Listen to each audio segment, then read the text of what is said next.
हमारे उद्धारकर्ता परमेश्वर प्रभु यीशु मसीह के नाम में आप सबको जय मसीह की। आज का संध्याकालीन मनन हम भजन संहिता 6वां अध्याय उसका 4 और 5 से मनन करेंगे। यहाँ पर राजा दाऊद अपने उस पुकार को करता है, उस वेदना के साथ पुकार को कर रहा है परमेश्वर के सामने। वो कौन सी पुकार है, उसके विषय में हम थोड़ा आज देखेंगे।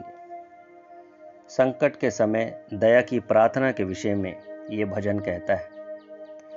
राजा दाऊद जब अपने हर एक बातों को परमेश्वर के सामने कहता है तो वो कभी लजाता नहीं था, क्योंकि वो जानता है मेरा भरोसा परमेश्वर के ऊपर है और वो हमेशा मेरे संग और साथ रहता है। जब भी मैं उसे पुकारता हूँ वो परमेश्वर स्वर्ग से सुनकर मुझे उत्तर देता है। जब इसके 1 से लेकर 3 भागों को हमने देखा था तो वहाँ पर वो परमेश्वर से प्रार्थना करता है राजा दाऊद, और वो कहता है कि हे यहोवा, मुझे अपने क्रोध में ना डांट, क्योंकि वो जानता है दुश्मन तो मेरे पीछे पड़े हैं। चारों तरफ हर एक जगह से दुश्मन मुझे घेरने के लिए सामने आते हैं। अगर परमेश्वर भी मुझे डांटेगा तो मैं कहाँ जाऊँगा। इस बात को राजा दाऊद खुलकर परमेश्वर के सामने कहता है, और वो इस बात से दुखी भी है और परेशान भी। मगर जब परमेश्वर को अपना मुख्य आधार मानकर इन बातों को कहता है, आगे वो कहता है कि मुझे ताड़ना ना दे, मुझे उस क्रोध की जलजलाहट में दंड ना दे तू। और आगे कहता है तू मुझ पर अनुग्रह कर, क्योंकि मैं परेशान हूँ। अनुग्रह करने का अर्थ दया से ताल्लुक रखता है, और वो जानता है दाऊद कि परमेश्वर दया का धनी परमेश्वर है। इसलिए वो आगे कहता है, हे यहोवा, मुझे चंगा कर, क्योंकि मेरी हड्डियों में बेचैनी है। और वो अपनी शारीरिक अवस्था को कह रहा है कि मैं जब दुश्मनों की बातों को लेकर चिंतित हूँ, जब मैं दुश्मनों की आहटों को सुनता हूँ तो मेरा मन बेचैन हो जाता है और मेरी हड्डियों में बेचैनी है। मुझे तू ठीक कर, मुझे चंगा कर। जब इन 3 पदों को हमने देखा था तो कई सारी बातों को हमें समझ में आया था कि परमेश्वर ताड़ना किसे देता है। परमेश्वर ताड़ना या दंड कठोर इसलिए होता है ताकि उसका बेटा सीखे, परमेश्वर से सीख प्राप्त करे और मजबूत बने। कई बार मैंने एक उदाहरण को लिया था कि एक पिता अपने बच्चे को ताड़ना इसलिए देता है क्योंकि वो उससे अत्यधिक प्रेम करता है। इसलिए परमेश्वर हमसे अत्यधिक प्रेम करने वाला परमेश्वर, इसलिए हमें वो ताड़ना देता है। उसकी आगे की आयतों को हम देखते हैं, और आगे आयतों में कहता है, मेरा प्राण भी बहुत खेदित है, पर तू हे यहोवा कब तक। वो अपने प्राण के विषय में कहता है, कब तक परमेश्वर तू मुझसे मुंह मोड़े रहेगा या मेरी प्रार्थनाओं को जल्दी उत्तर नहीं देगा। इन बातों से राजा दाऊद अपनी परिस्थितियों को परमेश्वर के सामने उंडेलता है। अब जब 4 और 5वीं आयत में हम आते हैं, अब वो कहता है अपने परमेश्वर को, लौट आ हे यहोवा और मेरे प्राण बचा, अपनी करुणा के निमित्त मेरा उद्धार कर, क्योंकि मृत्यु के बाद तेरा स्मरण नहीं होता। अधोलोक में कौन तेरा धन्यवाद करेगा। जब इसके अर्थ को हम समझते हैं, दाऊद जो है गहरे संकट में पड़ा है। वह परमेश्वर से प्रार्थना करता है कि वह आए, उसे बचाए और अपनी करुणा के कारण उसका उद्धार करे। दाऊद अपने किसी पुण्य का सहारा नहीं लेता है, या जो उसका भला करने चाहते हैं, या फिर अपनी प्रजा का सहारा नहीं लेता हो, बल्कि केवल परमेश्वर की दया पर भरोसा रखता है। वो पद 5 में अधोलोक शब्दों का प्रयोग किया गया है। पुराने नियम में यह शब्द मृत्यु के बाद के स्थान या कब्र के लिए भी प्रयोग होता था। दाऊद का मुख्य विचार यह है कि यदि उसका जीवन समाप्त भी हो जाए तो वह पृथ्वी पर परमेश्वर की सार्वजनिक स्तुति और सेवा नहीं कर पाएगा। इसलिए वो कराते हुए और अपनी हार्दिक वेदना को परमेश्वर से कह रहा है। जब हम इसके दूसरे अर्थों में आते हैं, पाप मनुष्य को आत्मिक मृत्यु की ओर ले जाता है। केवल परमेश्वर ही आत्मा का उद्धार कर सकता है। उद्धार मनुष्य के अच्छे कामों से नहीं, बल्कि परमेश्वर की दया से मिलता है।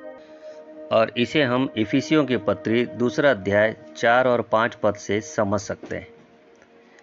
परंतु परमेश्वर ने, जो दया का धनी है, अपने उस बड़े प्रेम के कारण जिसने उससे हमसे प्रेम किया, जब हम अपराधों के कारण मरे हुए थे तो मसीह के साथ जिलाया, अनुग्रह ही से तुम्हारा उद्धार हुआ है। तो यहाँ पर उद्धार का मुख्य वजह बताया गया है। परमेश्वर के अनुग्रह के कारण एक मनुष्य का उद्धार होता है जब वो उस पर विश्वास करता है। ये हमारे कर्मों की वजह से नहीं होता है। जब हम तीतुस की पत्री में आते हैं, उसका 3 अध्याय और 5वीं आयत पढ़ते हैं, तो वहाँ पर भी उद्धार से संबंधित बातों को हम पाते हैं।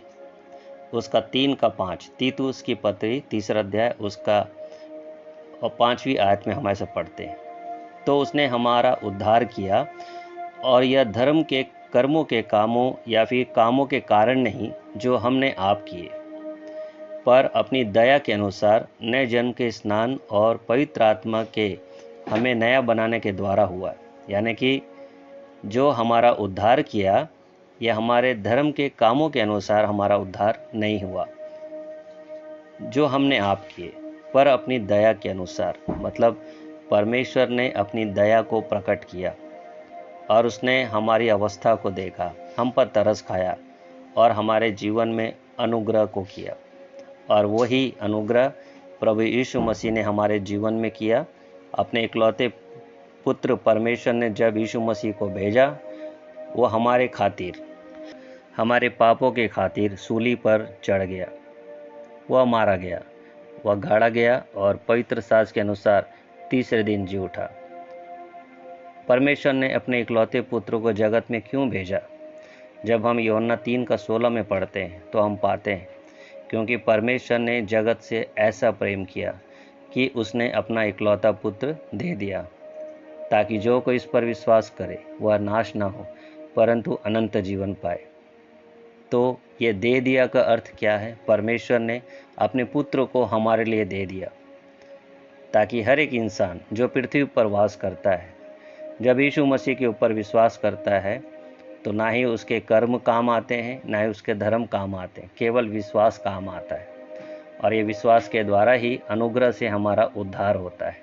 और ये अनुग्रह परमेश्वर की दया है, और ये कोई हमारे कर्मों की वजह से नहीं। चाहे आप कितना भी जानवरों को रोटी खिला दें, चिड़ियों को पानी पिला दें, या फिर कोई हम धार्मिक काम कर लें, कितने भी अच्छे धार्मिक काम कर लें, उससे किसी मनुष्य के पाप या फिर उद्धार नहीं पा सकता। पाप नहीं मिट सकते।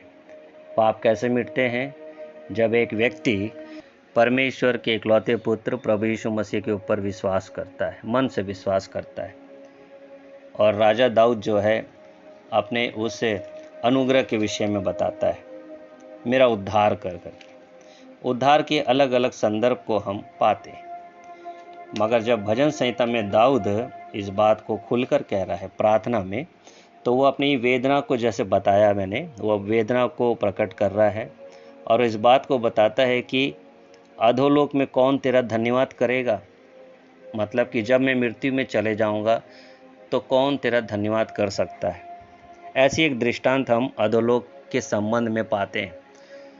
जो लोग परमेश्वर के इकलौते पुत्र यीशु मसीह के ऊपर भरोसा नहीं करते, तो जब उनकी मृत्यु होता है तो वो कहाँ जाते हैं? वो सीधा अधोलोक में जाते हैं, जहाँ बाइबल हमें बताता है। बाइबल में जब हम पाते हैं लूका रचित सुसमाचार 16 अध्याय 19 से लेकर 31 में एक सुंदर वर्णन दिया गया है धनी व्यक्ति और निर्धन लाजर के विषय में। और ये दो व्यक्ति का अलग अलग चरित्र है, एक अमीर है, एक गरीब है। दोनों की मृत्यु होती है। एक अमीर आदमी जो है अधोलोक में जाता है और गरीब आदमी स्वर्गलोक में जाता है। दोनों में बहुत अंतर है। उसका मुख्य वजह बहुत सारे बताया गया है वहाँ पर, किन कारणों से अमीर व्यक्ति अधोलोक में जाता है। मैं अधोलोक के शब्दों का अर्थ बताना चाहता हूँ। वो अधोलोक क्या है? अधोलोक जो है, यहाँ पर धनी व्यक्ति की मृत्यु की बाद की स्थिति दिखाई गई है। और ये एक तड़पने वाला स्थान है, प्यास से तड़पने वाला स्थान, जहाँ पर उसे भूख और प्यास जरूर लगेगी मगर वहाँ पर सुविधाएं नहीं होंगी। वो तड़पेगा, उसकी आत्मा चिल्लाएगी।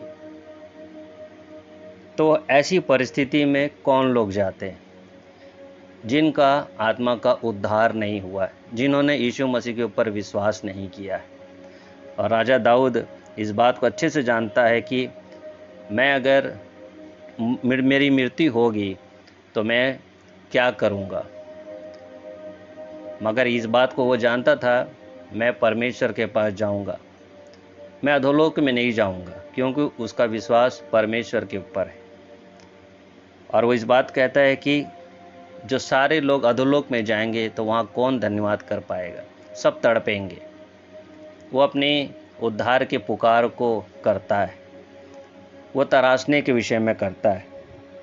और हम देखते हैं कि जब भजन वापिस हम 6वें अध्याय में आते हैं, दाऊद जीवित रहते हुए परमेश्वर की ओर पुकार रहा है, जबकि धनी व्यक्ति ने जीवन में परमेश्वर की ओर ध्यान नहीं दिया और मृत्यु के बाद पश्चाताप का अवसर समाप्त हो जाता है। तो ये जो जीवन है वो एक ही बार हमें दिया गया है।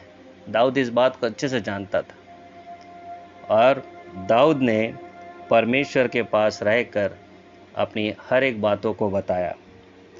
तो अवसर समाप्त ना हो जाए, इसलिए वो चाहता है दाऊद कि मैं खुलकर परमेश्वर के पास आऊँ, मैं खुलकर जीऊँ, अपनी हर एक बातों को बताऊँ। और वो कहता है कि क्योंकि मृत्यु के बाद तेरा स्मरण नहीं होता। ये बहुत सच्चाई वाली बात है। जो लोग मरते हैं, जो अपने शरीर को, प्राण को त्याग देते हैं, वो कौन है जो परमेश्वर को याद कर पाएगा? कोई नहीं। उनकी आंखें बंद हो जाएगी, उनका प्राण चला जाएगा। एक न एक दिन हम सबको उस मिट्टी में जाना है, हम सब खत्म होंगे। मगर आज मैं इस बात से आनंदित हूँ कि मैं परमेश्वर के पास जाऊँगा। क्या वो विश्वास आपको है? क्या आपके घराने को है? ये हम अपने आप से पूछें, क्या मैं मरने के बाद परमेश्वर के पास जाऊँगा? जब हमारा विश्वास ही ये तय करने देता है कि आप मरने के बाद कहाँ जाएंगे। मुझे विश्वास है और मेरे घराने को भी विश्वास है कि मेरी मृत्यु हो जाने के बाद मैं और मेरा घराना हमेशा परमेश्वर के साथ रहेंगे। अधोलोक एक स्थान है, जो लोग विश्वास नहीं करते उनके लिए अधोलोक तैयार किया गया है, और जो लोग विश्वास करते हैं उनके लिए स्वर्ग लोक की बहुत सुंदर एक स्थान रखा गया है। तो हम चौथी बात में जब आते हैं, भजन 6वां अध्याय से जब आगे भागों में हम पढ़ रहे हैं, तनाव और अशांति से मुक्ति के विषय में कहता है। दाऊद भय, पीड़ा और तनाव में था, लेकिन वह मनुष्यों के पास नहीं बल्कि परमेश्वर के पास आया। आज भी जब हम चिंता में हों, भविष्य से डरते हों, बीमारी या आर्थिक कठिनाई में हों, तो हमें परमेश्वर से सहायता मांगनी चाहिए। और परमेश्वर की शांति परिस्थितियों पे नहीं बल्कि उसकी उपस्थिति पर आधारित होती है। हम अपने जीवन में क्या लागू कर सकते हैं? पहली बात, संकट आने पर सबसे पहले परमेश्वर की ओर मुड़ें। अपनी योग्यता नहीं, परमेश्वर की दया पर भरोसा रखें। हर दिन ऐसा जीवन जिएं जो परमेश्वर की महिमा करे। आज ही पश्चाताप और विश्वास का निर्णय लें। तनाव और भय को प्रार्थना में परमेश्वर को सौंप दें। हम इस बात से क्या सीख पाते हैं? परमेश्वर का उद्धार उसकी करुणा पर आधारित है। जीवन परमेश्वर की आराधना और सेवा का अवसर है। मृत्यु के बाद निर्णय बदलने का अवसर आपको नहीं मिलेगा। परमेश्वर की शांति भय और तनाव पर विजय देती है। जो व्यक्ति परमेश्वर पर भरोसा करता है उसे कठिन समय भी आशा मिलती है। दाऊद की पुकार हमें यह याद दिलाती है कि परमेश्वर की दया आज भी उपलब्ध है। जब तक जीवन है तब तक उद्धार, पश्चाताप और परमेश्वर की शांति प्राप्त करने का अवसर है। इसलिए भय, तनाव और निराशा के बीच भी उसकी ओर पुकारें, क्योंकि वही सच्चा उद्धारकर्ता और शांति देने वाला प्रभु यीशु मसीह है। आज जब इन बातों से हमने समझा कि हम परमेश्वर को पुकारें, हर प्रकार जब भी हम कोई तनाव में हो, परेशानी में हो, परमेश्वर को पुकारें। वो आपकी प्रार्थना सुनने के लिए तैयार है। उद्धार पाने के लिए हमको कहीं पर जाने की ज़रूरत नहीं। यीशु मसीह पर विश्वास करें, वो आपको उद्धार देगा और आप निश्चिंत हो जाएं। जैसे आज मैं और मेरा घराना निश्चिंत है। हमें कोई डर की आवश्यकता नहीं है, ना ही दुश्मनों से, ना ही शैतान की चंगुल से, क्योंकि परमेश्वर मेरा परमेश्वर है। वो मेरी प्रार्थना सुनता है, वो जीवित खुदा है। तो आइए उस सच्चे विवेक के साथ उस परमेश्वर के समीप आए। परमेश्वर आप सबको आशीष दे और उस पर विश्वास करें। वो आपको नया जीवन देने के लिए तैयार है। परमेश्वर की करुणा सदैव आप पर बनी रहे। इन शब्दों को कहकर मैं अपने शब्दों को विराम देता हूँ। परमेश्वर आपको आशीष दे। प्रभु के नाम की स्तुति हो। आप सबको जय मसीह की।